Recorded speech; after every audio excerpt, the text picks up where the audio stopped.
Hello everyone, I'm Phoenix Tremayne. Today we're going to talk about Tyler Perry's Sisters. Please go ahead and hit that like button and hit that subscribe button if you haven't already subscribed.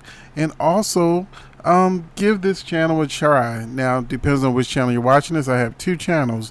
One channel is my Soap Fam channel, where if you love soaps and dramas and things like that, I do all those kind of reviews on that channel. That's my main channel. And now I have this new channel titled Phoenix Tremayne. And here we're going to be talking about all sorts of stuff that I don't usually talk about on the Soul Fam channel, but I'm going to be sharing Sisters on both. So here we go. We're going to talk about Sisters, episode 16, season 4. It's called Look Closely. And we were looking closely at this episode. So we're going to go on ahead and kick this off with how it started, where Danny and Sabrina were talking with the African ladies from Spelman and discovered that Bayo is a prince.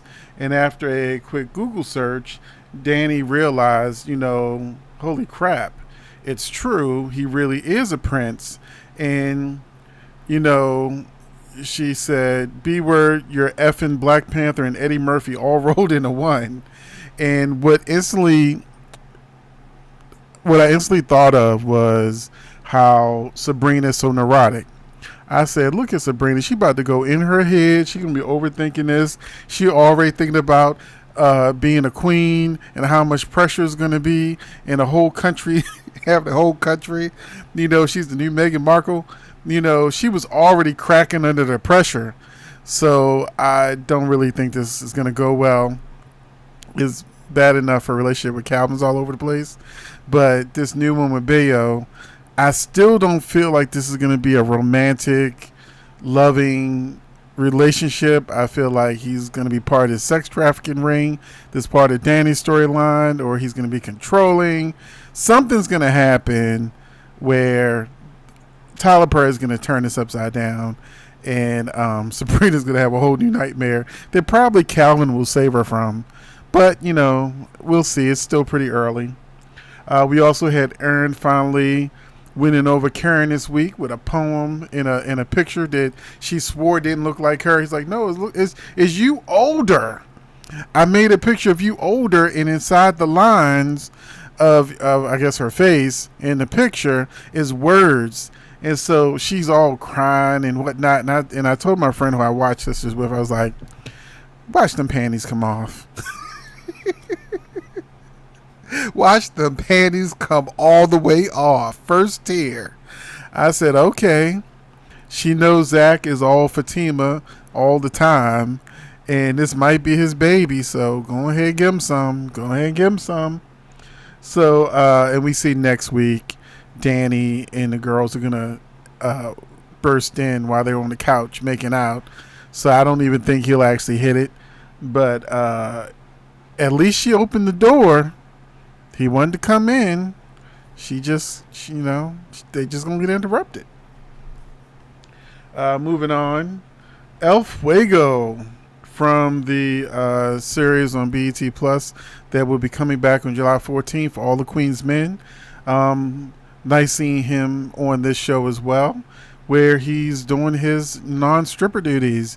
He has his computer company where he does goes around the room looking for bugs. So that Andy can feel safe in her own home, not knowing that Gary, we saw in the preview for next week, got a telescope looking into her home, seeing her get it on with Robin. But you knew some kind of way he was seeing it in the apartment. I don't think any of us thought it was a telescope. We all thought it was a camera in there. But she told him that Danny really likes him, and that she's only mean to him because she likes him, and he hang in there. She'll be good. She'll be okay. Now, I don't know about you out there, but we're not kids in elementary school where a girl picks on you because she likes you, and you're supposed to just take it because you're getting some attention. No. Danny has issues that she does not even try to work out. She's got Preston dangling from a string, not really telling him how she feels. And then, of course, there's all the things about make her uncomfortable because he's white. And so culturally, they're having these clashes. Understandable. But then she's got this police officer she made a date for like 2 episodes ago. Probably won't actually go on it for another 2 episodes. And then she ended up making another date with El Fuego. So Danny's, dance card is pretty full. And El Fuego was like, make me dinner. I don't want to take you out. Make me dinner. So, yeah, I'm sure she'll make him dinner and then she'll be dinner. She'll be dessert like she was before. So she's got a lot of men and they're all dealing with her crap. She's pushing them away. But, and then when they start seeing other women, she wonders why. But they really don't push through to really talk about the real issues of why Danny is the way she is. So he didn't find any bugs. And so the girls talked about Karen.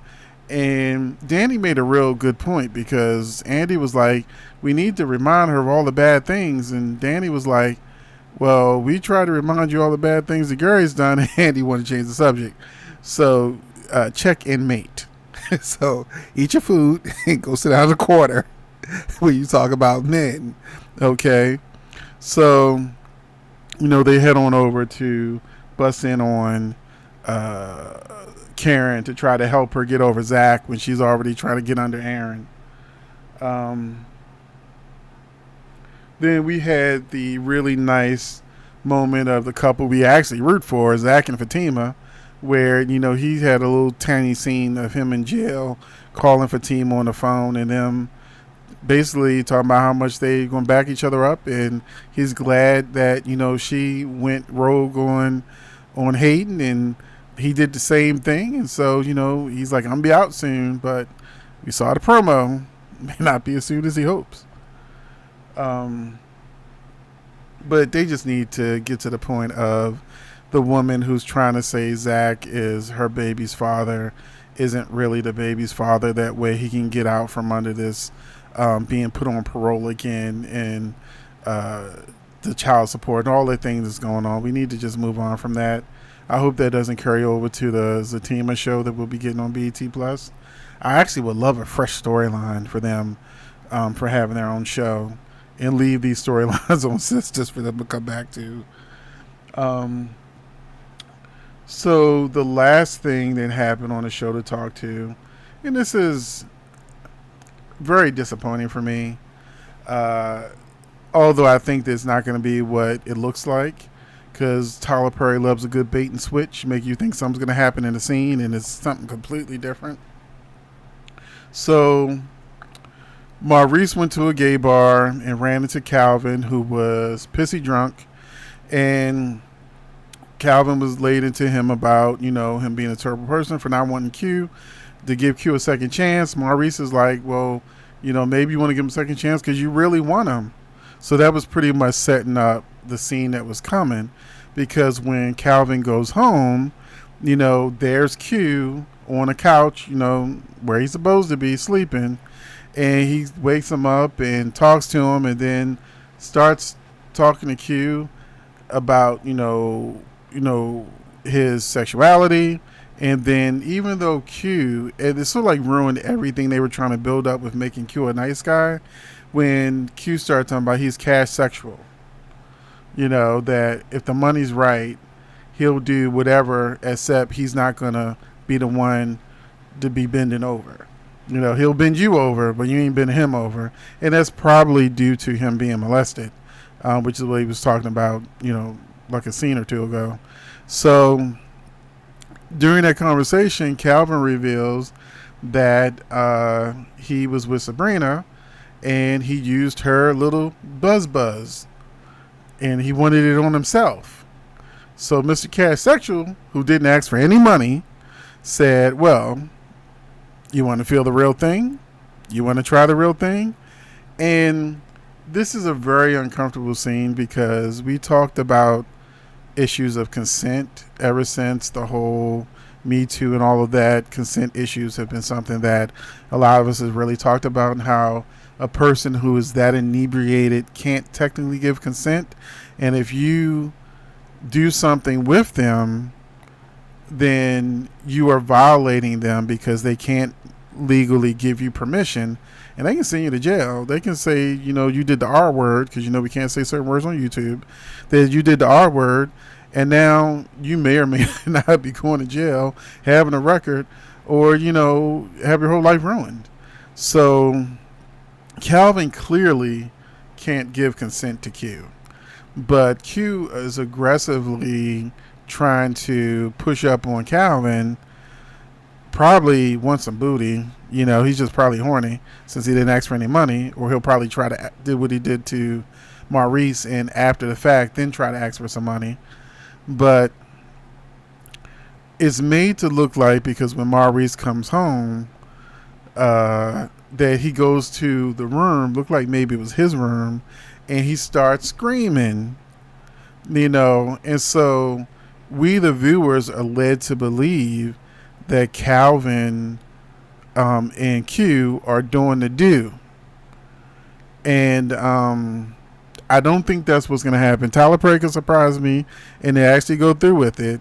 But there's so many times on a lot of different Tyler Perry shows that he sort of sets you up, just like he did with having Andy be caught by Gary with Robin, and making it look like Robin and Gary were working together, and that was like the season finale, and Andy and then turned out to be a dream.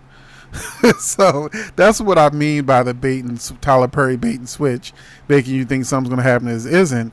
The reason why I said that this was the disappointing part of the episode for me, is that I actually think Calvin, whether people made fun of him or not, is actually a very progressive character, because when it comes to black sensuality, sexuality, freakiness, BDSM, toys, anything like that, other races get to explore all those type of things, talk about all those type of things, and black folks do a lot of this in secret.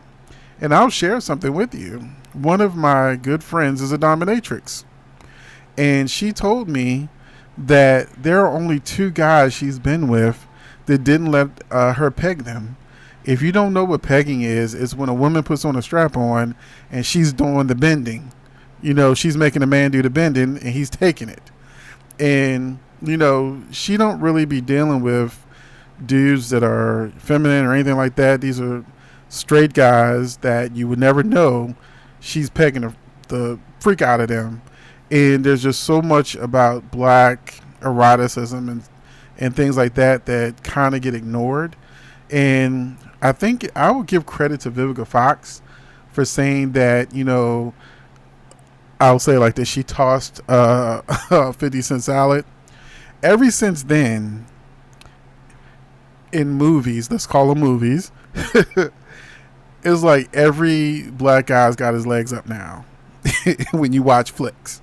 Y'all know what a flick is. And it's like, okay, so this actually stuff was going on a lot of time anyway, but because of, hypermasculinity, guys would be scared to talk about things about, doing freaky things in the bedroom, such as, the little buzz, things like this happen. And it's actually pretty common. Like, you'll hear a lot of church people say, what happens in the bedroom is sacred. You can do whatever with your husband, or, in the bedroom, whatever. And that's a lot of stuff that you're allowed to do that you probably wouldn't talk about. So having a character like Calvin, who was raised by 2 men, and so going to a gay bar for him isn't like he's trying to be gay. It's just like his 2 dads were gay. They brought him into this environment. He got comfortable in this environment. So, just like girls I know who say they don't want to be hit on, this is the opposite of what I'm saying. I know a lot of girls that go to gay bars because they don't want to be hit on by men. They just want to drink, have a good time, dance, and not worry about a whole bunch of men all up in their face, coming up in their space. They just want girlfriend time, so they go to the gay bar. and where the men really have no interest in them, but they'll still dance with them and have a good time and all this kind of stuff. So him going into the environment and be able to be comfortable without lusting after or trying to get some head or whatever he's trying to do, that is not the case for Calvin. Calvin just was raised in an environment, so he's cool in it. And for him to be open about the things he does, he'd like to do in the bedroom. Then once again, Tyler Perry said, well, when Sabrina went those things, he ended up with a white girl, that was more open to his fantasies and trying new things and not making him feel bad about it. That was a very interesting thing. Now, him getting slapped, spinning around, and fat falling out on the floor, that's just Tyler Perry being Tyler Perry. Like, this is Meet the Browns or something, or a Medea play. But other than stuff like that, I think that it's interesting to see a character who is comfortable in sexuality enough to just be him, and clearly Sabrina is not the woman for him to try these things with. He probably need to try my dominatrix friend. She'll give him the buzz a little bit more. But if Calvin and Q hook up, other than the fact that he's drunk, which would be him taking advantage of him, I think that would be gone in a wrong direction. I really think that would be going in a wrong direction, because it then makes people go, aha, so he really was that way. We all knew it, And so, if a guy likes certain things, like exploring things, like, for instance, I'm a retired firefighter, and one of the guys I worked with in the fire department, he could not give up his mistress. His wife tried to leave him. He tried to, he threatened to end her when she tried to divorce him. But, she got tired of him and this girl he couldn't let go of. And what he was telling me was that this girl, he can do all of the things, is a black girl, and his wife is black and he's black. So that he can do all these things with I'll just say what he said, this hood chick that, for a chicken box. If you're in Baltimore, you know what I'm talking about. He can do whatever he wants to her. He gets his talent tossed, and these are things that he said he could never even ask his wife to do, even if she wanted to do it. But because he's able to have those fantasies brought out with this girl, he couldn't let that go. But he also couldn't let go of the image of his wife, and that, he could not see his wife doing the same things that he wanted his mistress to do. And so he wanted them both, but the wife was not trying to go there and just be, the dutiful wife to let him go off and do what he wanted to do when she's not, paying attention. And so he's a little crazy. I had to talk him, he was in the car looking for his wife, trying to do the deed that'll get him in jail for the rest of his life. And I talked him down. He ended up coming to work, but they ended up going to marriage counseling. That's as far as I know, that happened. Last time, I talked to him, they were just in marriage counseling, whatever.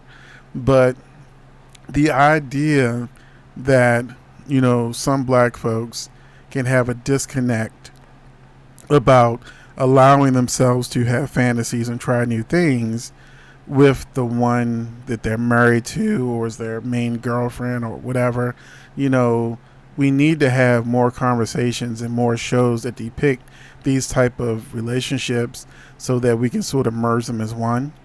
And, people get more comfortable with trying new things and or getting comfortable with trying them and deciding that, hey, I don't want to do that. That wasn't for me, and then you move on to somebody who is. But it's very hard, it seems, that unless you're a part of a fringe in a community where people are doing those things, become part of those communities, it's a lot of conflict in people just being themselves and not worrying about what the next person thinks. I didn't just went in a whole nother place other than Sisters, but Sisters did bring me to all of those lines of thinking of how it's okay to have a character like Calvin. Keep him straight. Keep him straight.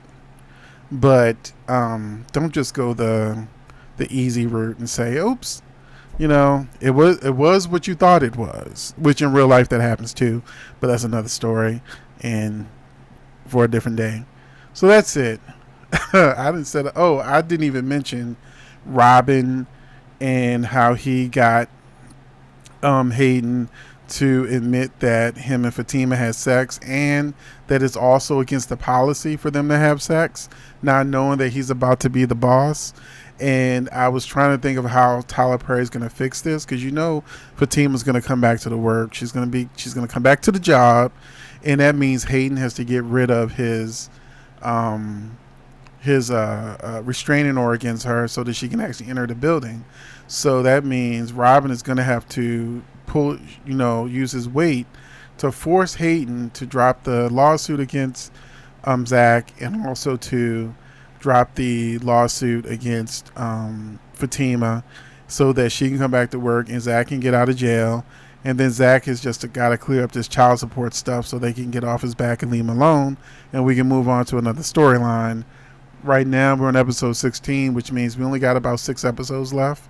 So we really need to start wrapping the season 4 stuff up, so that season 5 we can, hopefully move on to some new things. But that's just me. Let me know what you think in the comment section. I will see you next video, and thanks for watching.